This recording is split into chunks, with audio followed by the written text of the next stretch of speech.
Dios los bendiga a todos. Bueno, pues hoy es el gran día de el encuentro de parejas, así es de que estemos en continua oración para que el Señor se glorifique en todas las parejas que vayan a llegar, en las que el Espíritu Santo ponga el deseo, el anhelo, el querer como el hacer por su buena voluntad, de darnos cuenta de que el Señor desde el principio, cuando Él creó al hombre y a la mujer, la primera institución que Él bendijo fue el matrimonio. Y Dios bendice matrimonios, no uniones libres. Y yo sé que para muchas mujeres y también algunos hombres, el deseo es tener una boda con una fiesta monumental, grande, elegante, llena de música, etcétera, etcétera. Pero lo principal es estar bajo la bendición de Dios. Y lo demás viene por añadidura. Si lo entendemos eso, cerramos una puerta grande al enemigo. Así es de que hoy va a ser un gran día para todas esas parejas que están anhelando la gran bendición de Dios y la bendición espiritual que sobrepasa cualquier bendición material, porque lo demás viene por añadidura, porque el Señor, claro que su bendición es completa en cada uno de nosotros, así es de que estemos orando. Y bueno, pues continuamos con el devocional de hoy y está muy interesante. Ayer nos quedamos con una pregunta de cómo podemos fortalecer nuestras autodefensas para, para esta lucha espiritual que combatimos todos los días. Bueno, en nuestro estado natural aprendimos muchas maneras de enfrentar la vida o de defendernos que no siempre eran mentales y emocionalmente sanas. Los psicólogos se refieren a estos patrones enfermizos como mecanismos de defensa, los que de ninguna manera son congruentes con el cristianismo. Por ejemplo, muchas personas han aprendido a mentir con el fin de protegerse y hasta le ponemos color a las mentiras. Es que tuve que decir una mentirita blanca para no hacerle daño.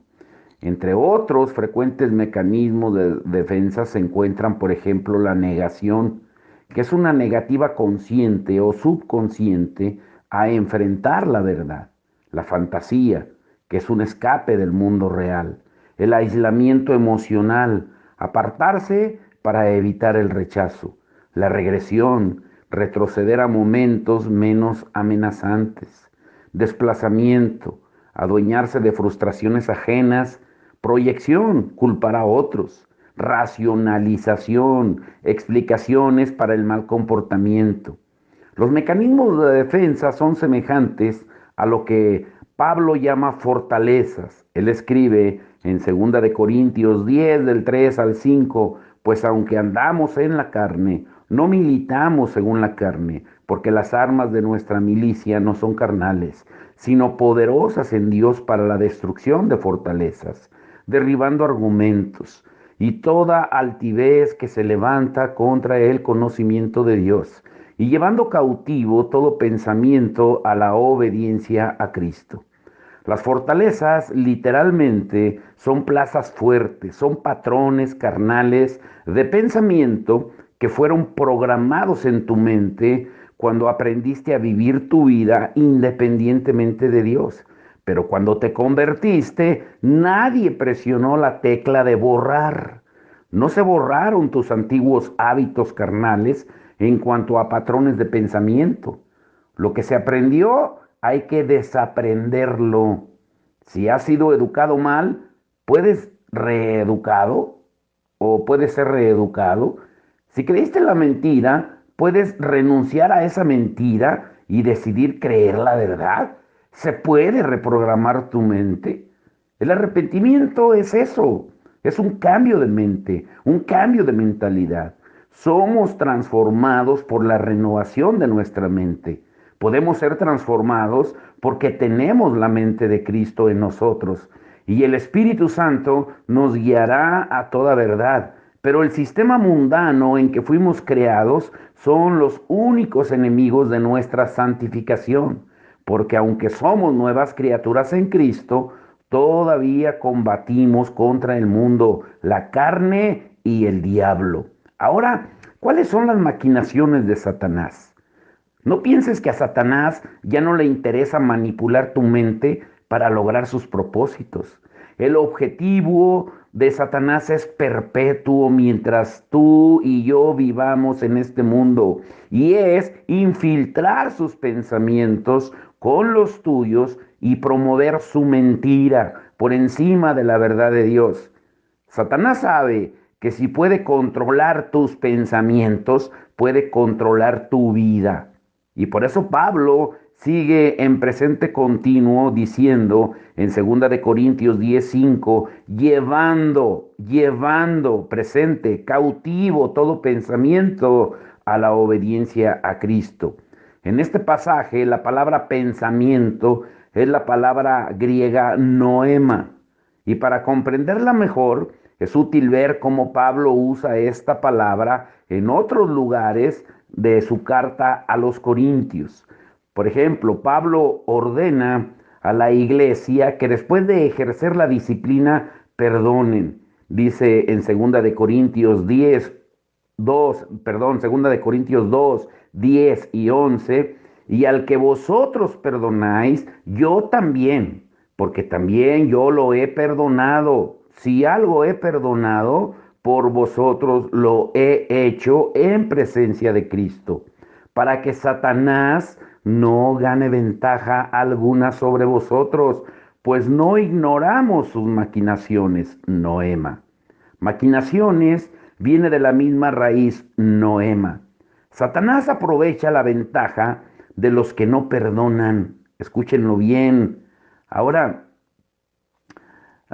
y yo puedo testificar que la falta de perdón es la razón principal porque la gente permanece esclavizada al pasado. Lo he visto por más de 30 años y lo puedo decir 100% seguro que la falta de perdón es la razón principal por la que la gente permanece esclavizada al pasado.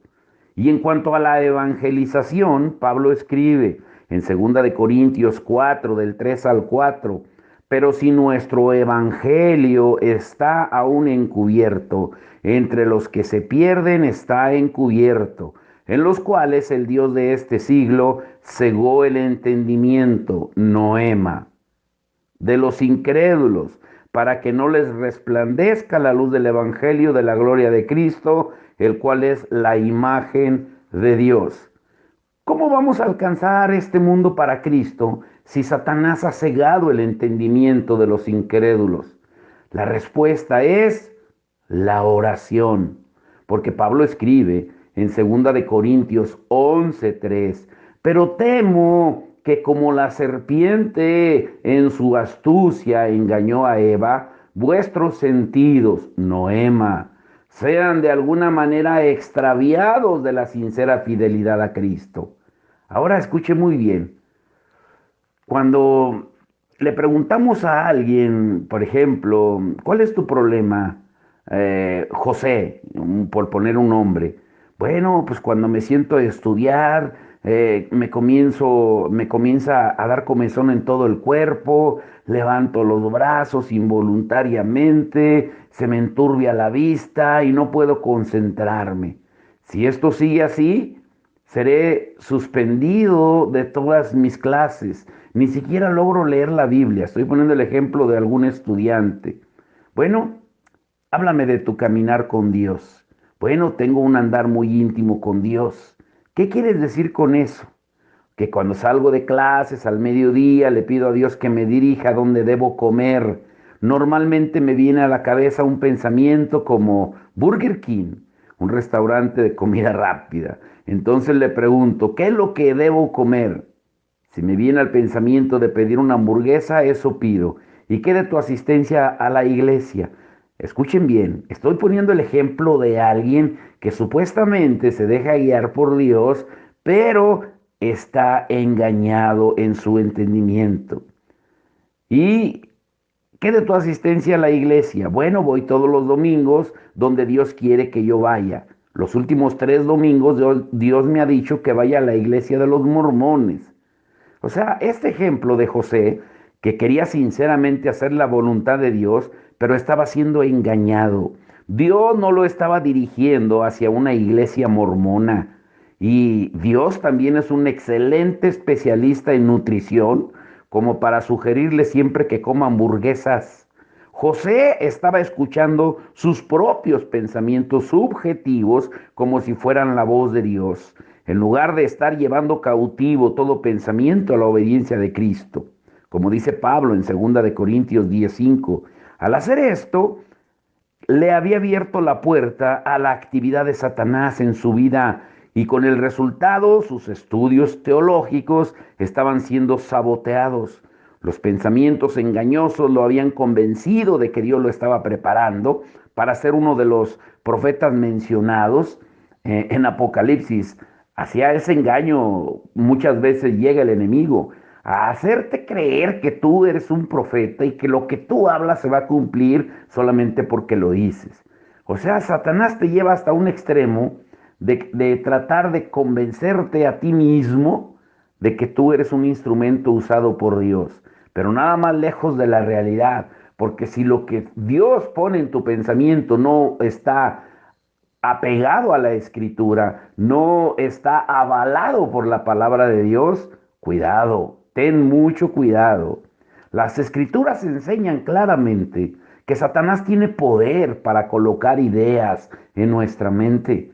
En el Antiguo Testamento dice en Primera de Crónicas 21:1, pero Satanás se levantó contra Israel e incitó a David a que hiciera censo de Israel.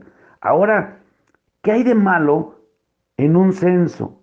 ¿Qué hay de malo en que David quisiera saber cuántos soldados tenía? ¿Qué no debía saber David cuántos soldados tenía para salir a la batalla? Y esto revela la naturaleza sutil de Satanás, porque sabía que David tenía un corazón íntegro para Dios y que no desafiaría a Dios por sí mismo. Pero la estrategia era lograr que David pusiera su confianza en sus propios recursos en lugar de ponerla en los recursos de Dios. Y eso es lo que sucede hoy en día. El diablo, por ejemplo, los que están ahorita necesitados de trabajo, necesitados de sanidad o de alguna provisión, el diablo pone a que tú lo hagas en tus propias fuerzas. Y es lo que David escribe también en el Salmo 33:17, vano para salvarse es el caballo. ¿Qué quiere decir? Que él sabía que la batalla era del Señor, pero repentinamente decidió hacer un censo, aun cuando su general Joab se oponía porque sabía que era pecaminoso dudar de la provisión de Dios. Y como resultado trágico del pecado de David, murieron 70,000 hombres de Israel. Pueden leer toda la historia en Primera de Crónicas 21. Ahora, ¿cómo fue que incitó Satanás a David? ¿Le habló en forma audible? No, puso pensamientos en la mente de David, porque al menos David creía, a eso creía, y así es como Satanás nos engaña, de que si hacemos las cosas con nuestras propias fuerzas, creemos que le estamos ayudando a Dios, pero Dios no necesita tu ayuda, necesita tu confianza. Los pensamientos engañosos vienen en primera persona, singular, de tal modo que creamos que son nuestras propias ideas. Por eso tenemos que darnos cuenta de cómo trabaja el enemigo. La batalla que se libera en la mente es más que una autosugestión. ¿Mm? Como dice también en la palabra en el Evangelio de San Juan 13:2, dice, y cuando cenaban, como el diablo ya había puesto en el corazón de Judas Iscariote, hijo de Simón, que le entregase. Aquí podemos pensar que esto es solo una mala decisión provocada por la carne, pero la Escritura enseña claramente que el generador de tales pensamientos había sido Satanás. Cuando Judas entendió lo que había hecho, se suicidó. ¿Por qué? Porque dice Juan 10:10 que el ladrón no viene sino para hurtar, matar y destruir. En la iglesia primitiva, en el libro de Hechos, Satanás también llenó el corazón de un matrimonio, de Ananías y Zafira, para que mintieran al Espíritu Santo, en Hechos 5 del 1 al 11. ¿Mm? Y Ananías y Zafira eran creyentes, eran cristianos judíos, pero Satanás aún así llenó su corazón para que le mintieran al Espíritu Santo. Pero Pedro, cuando los encaró, él, con una simple confrontación entre ellos dos, les hizo ver que la lucha era espiritual entre el Espíritu Santo y Satanás. O sea, el diablo, escuchen muy bien, pone horribles pensamientos en el alma, odio contra Dios, blasfemia y desesperación. Acerca de sí mismo, el diablo, decía Martín Lutero, que él al despertar en la noche, el diablo no tardaba en buscarlo, en disputar con él y le engendraba toda clase de ideas extrañas solo para atormentarlo y angustiarlo. Él decía, el diablo me despierta cuando en realidad duermo pacíficamente. Mis combates nocturnos son más arduos que las batallas diarias. El diablo, escúchenlo bien, sabe provocar ideas para sacarte de control y a veces lo hace de tal manera que hace que dudes de Dios. ¿Mm? Entiéndanlo muy bien. Satanás puede inducir ideas en la mente.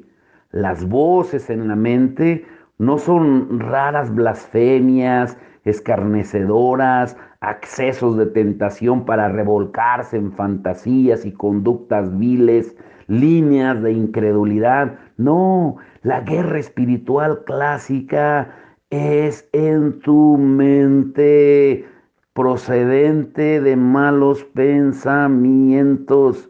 La palabra es clara y dice que no tenemos lucha contra carne y sangre. Centenares o si no es que miles o millones de creyentes luchan contra su vida pensante. Algunos tienen dificultad para concentrarse, para leer la Biblia, mientras otros oyen voces muy reales o luchan con pensamientos que los acusan y los condenan. Y con algunas excepciones, estas luchas han resultado ser una batalla espiritual por su mente. En primera de Timoteo 4:1 nos advierte la palabra, pero el Espíritu dice, el Espíritu Santo dice claramente que en los últimos tiempos algunos se apartarán de la fe, escuchando a espíritus engañadores y a doctrinas de demonios. Recuerden siempre lo que vimos el domingo, grábenselo, la única estrategia de Satanás es el engaño. Como creyentes en Cristo, ¿por qué no tomamos en cuenta esto? Por una razón. Yo no puedo leer tu mente, ni tú puedes leer la mía. De modo que no tenemos idea de lo que ocurre en la mente de otras personas, si no tienen el valor de compartirnos sus pensamientos.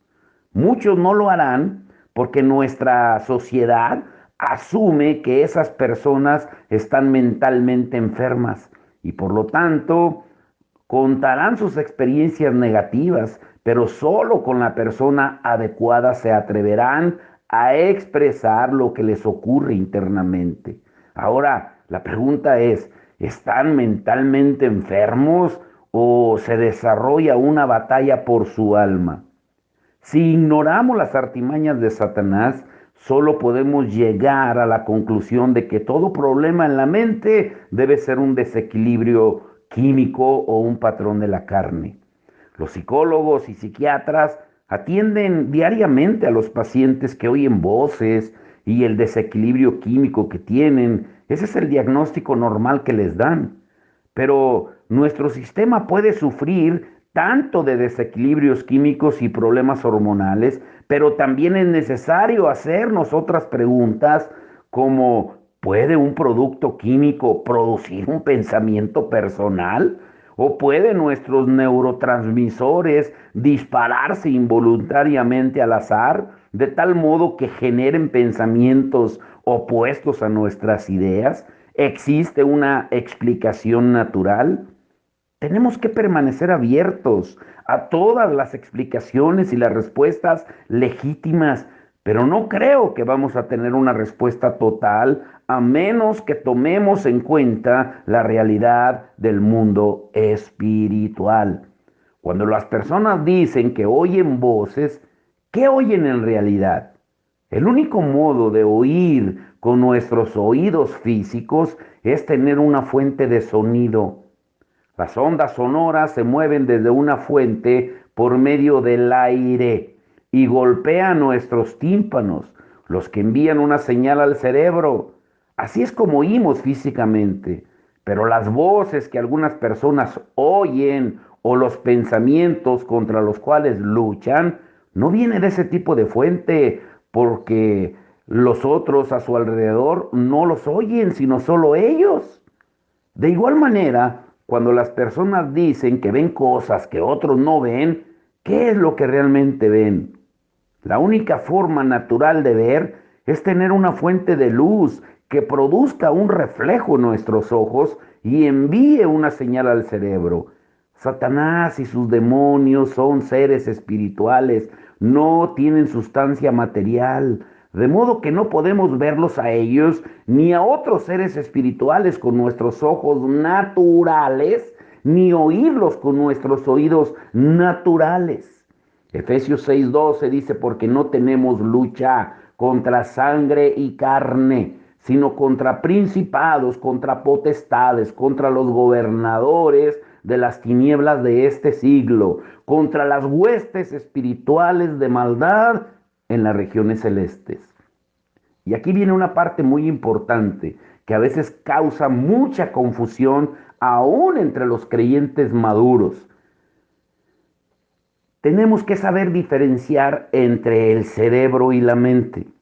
Hay muchas cosas que no sabemos acerca del funcionamiento de la mente, pero sabemos que hay una diferencia fundamental entre el cerebro y la mente. Nuestro cerebro es materia orgánica. Cuando morimos físicamente, somos separados de nuestro cuerpo y el cerebro vuelve al polvo.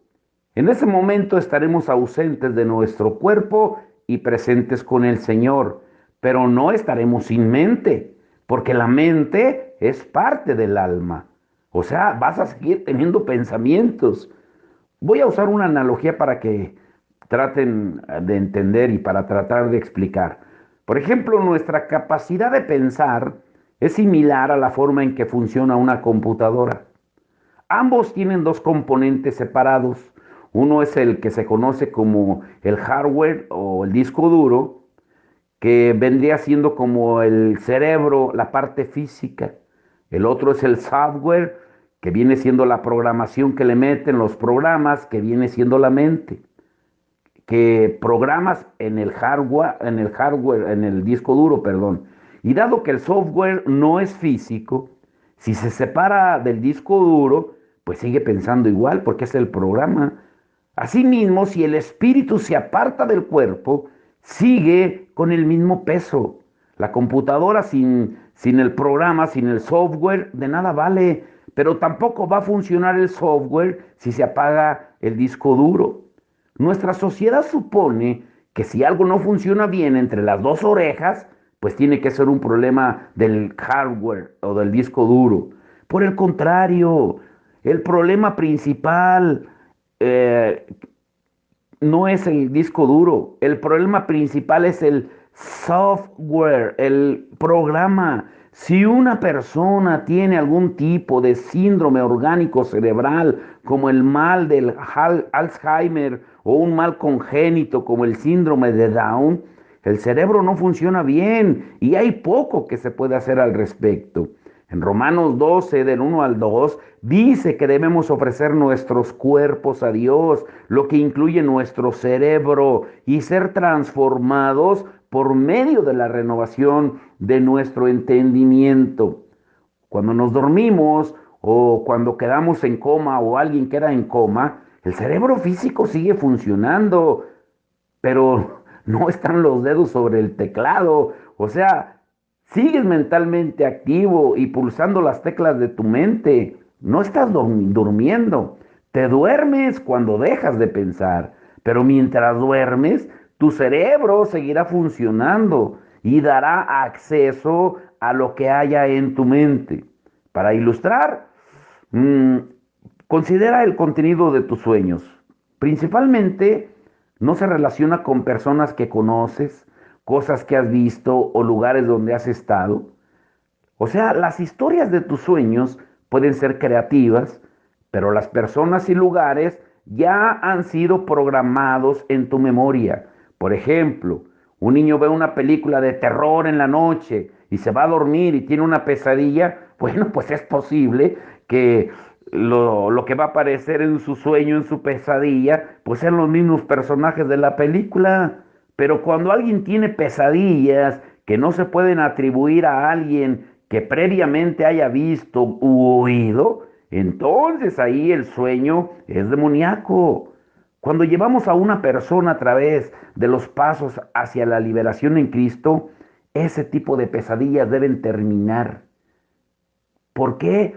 Porque conoceremos la verdad y la verdad nos hará libres. Pero grábense esto, la batalla es real. Por eso yo les he dicho muchas veces que a veces tenemos sueños frijoleros, pozoleros, de tanto que cenaste en la noche y tienen relación con lo que hayas comido. Pero hay otros sueños que no, que sí son ataques demoníacos. Es necesario que nos demos cuenta que la batalla es real, ¿m? Y que está en nuestra mente. Y para que podamos tener una respuesta total a quienes la sufren. Por ejemplo, una pregunta. ¿Qué ocurre generalmente cuando un niño asustado entra al cuarto de sus papás y les dice que vio algo en su cuarto? Los padres probablemente van al cuarto de su hijo, miran y se fijan abajo de la cama y le dicen, no hay nada en tu dormitorio, no hay nada en tu cama, en tu recámara, hijo. Ahora sigue durmiendo tranquilo. Pero si eres un adulto y viste algo en tu recámara, ¿podrías simplemente olvidarlo y ponerte a dormir? ¿A dormir? No, probablemente dirías, no, es que busqué en la habitación y no había nadie. Estarías en lo cierto. Nada había en la habitación que pudiera observarse con los sentidos naturales, pero aún así percibes que hay algo. ¿Mm? Ahora, no podemos explicar el medio por el cual la gente escucha espíritus engañadores. Tampoco sabemos cómo el diablo puede meterse en nuestra mente, pero no tenemos que saber cómo lo hace para creer lo que la escritura enseña claramente. La batalla espiritual por nuestra mente no opera conforme a las leyes de la naturaleza física que podemos entender. No hay barreras físicas que puedan limitar o restringir los movimientos de Satanás. El rostro atemorizado de un niño testifica que la batalla es real. ¿Cuántos de nosotros cuando éramos niños o nuestros niños que de repente han visto cosas y se asustan? ¿Mm? ¿Por qué no responder al niño de la siguiente manera? Oye, hijo, creo que viste algo u oíste algo. Yo no lo vi, no lo oí. Así que ayúdame a entender. Puede ser que estés bajo un ataque espiritual o tener malos recuerdos de la película que viste. Sí, a veces yo no puedo decir la diferencia entre lo que es real y lo que es un sueño, pero antes déjame orar pidiendo por tu protección y quiero que sepas que Jesús es mucho más grande y poderoso que cualquier cosa que veas u oigas que te cause miedo. La Biblia nos enseña que mayor es Jesús que vive en nosotros que cualquier monstruo del mundo, porque Jesús está siempre con nosotros. Podemos contarle cualquier cosa que nos asuste y dejarlo en sus manos. La Biblia nos dice que si nos sometemos a Dios y resistimos al diablo, Él va a huir de nosotros. ¿Puedes hacerlo, hijo? ¿Tienes alguna pregunta? Oremos. Esta es la manera correcta como debe de ser, pero ¿lo hacemos? Yo recuerdo una vez que fuimos a un funeral hace, no sé, un año, año y medio, no recuerdo exactamente, pero nos llevamos a las niñas y desde entonces ya no las llevamos, porque fue en una comunidad y cuando regresamos, de repente Harmony se quedó, empezó a temblar y se empezó a quedar tiesa de los pies y decía, no siento mis pies, no siento mis pies. Y comenzamos a orar y a reprender todo espíritu y el Señor pues la liberó en el momento. Pero nos dimos cuenta que muchas veces exponemos o somos expuestos a lugares espirituales, pero ¿cuántas veces tú cuando te vas a dormir oras? Si eres sincero, oras antes de dormir, oras pidiéndole a Dios de que, como dice el Salmo 4:8, en paz me acostaré y asimismo dormiré, porque solo tú, Jehová, me haces dormir y vivir confiado. ¿Realmente lo hacemos? Y escuchen para ir concluyendo, gran parte de lo que se considera enfermedad mental en el presente no es otra cosa que una batalla por nuestra mente. Proverbios 23:7 dice, porque cuál es su pensamiento en su corazón, tal es él. En otras palabras, no haces nada sin pensarlo primero. Toda conducta es producto de lo que elegimos pensar o creer. No podemos ver lo que la gente piensa, solo podemos observar lo que hacen. Si tratamos de cambiar la conducta, si cambiar lo que creemos y lo que pensamos, nunca tendremos resultados perdurables. Y dado que no podemos leer la mente de otras personas, tenemos que aprender a formular las preguntas adecuadas. ¿Mm? Tenemos que aprenderlo, pero estar preparados. ¿Cómo? Llevando cautivo todo pensamiento. ¿Cómo saber si los pensamientos negativos, engañosos y condenatorios son del maligno o provienen de nuestros patrones carnales de pensamiento? Bueno, en cierto sentido no hay diferencia. Debemos llevar todo pensamiento cautivo a la obediencia a Cristo. Esto quiere decir, si no es verdad, no lo creas. Sabrás que los pensamientos no vienen de ti mismo si recorres los pasos como la palabra lo dice, y tales pensamientos no vuelven a aparecer. Los patrones carnales no van a desaparecer automáticamente si les, o mejor dicho, debemos reemplazarlos gradualmente y se les va a ir venciendo a medida que vayamos renovando nuestra mente todos los días. Pablo dice que no debemos estar afanados por nada, más bien debemos volvernos a Dios en oración, dice Filipenses 4:7, y la paz de Dios, que sobrepasa todo entendimiento, guardará vuestros corazones y vuestros pensamientos, Noema, en Cristo Jesús. Y el versículo siguiente dice que pensemos en lo que es verdadero, lo puro, lo amable, lo justo. En Filipenses 4:8, nuestra relación con Dios es personal. Y como en toda relación hay un problema que resolver para que la relación sea eficaz. No podemos esperar la bendición de Dios si vivimos en rebeldía contra Él. Dice la palabra en 1 Samuel 15:23, porque como pecado de adivinación es la rebelión, y como ídolos e idolatría la necedad, la obstinación. Dios nos resiste también si somos soberbios, orgullosos, pensando que podemos hacerlo por nosotros mismos, dice Santiago 4:6. Si somos amargados y no estamos dispuestos a perdonar, Dios nos entregará a los verdugos, a los demonios. Mateo 18:34. O sea, primero hay que resolver estos problemas porque Dios puede vendar el corazón quebrantado y poner en libertad al cautivo. Por eso tenemos que confrontar a ese príncipe rebelde y mañana lo estaremos viendo. Por hoy vamos a orar y a pedirle al Señor que Él nos ayude y que Él se glorifique hoy en el servicio de Valle de Santiago, en el encuentro de parejas, que vayan todas las parejas que el Señor ya ha puesto en su corazón, a las que se les haya invitado, las que hayan visto la invitación por las páginas del Facebook, de YouTube, que sea el Señor obrando en sus corazones y que Él traiga libertad y que sea un servicio glorioso donde se cierren las puertas al enemigo de fornicación, de adulterio, de tanta concupiscencia de la carne y que nos demos cuenta que Dios quiere bendecir matrimonios, no uniones libres. Padre, en el nombre de Jesús, te damos gracias, Señor, por lo que tú irás a hacer hoy, Señor, por lo que haces siempre y por lo que seguirás haciendo, Señor. Gracias. porque no hay palabras para agradecerte todo lo bueno y bondadoso que tú eres. Señor, gracias, Señor, por cada hermano y hermana dispuesto, Señor, por los que van a estar en las puertas, por los que van a estar sirviendo, por los que van a estar orando, por los que van a estar, Señor, ahí acompañando a las parejas que hayan invitado, por todos aquellos, Señor, siervos y siervas tuyas que tú has puesto en su corazón para que estemos ahí, Señor, para hacerlo todo en tu nombre y que todo lo hagamos para glorificarte a ti, Señor. Gracias, Señor, por lo que tú harás el día de hoy, Señor, y porque tú fortalecerás esos lazos matrimoniales, los que tengan que reafirmar sus votos matrimoniales, que tú pongas en su corazón, Señor.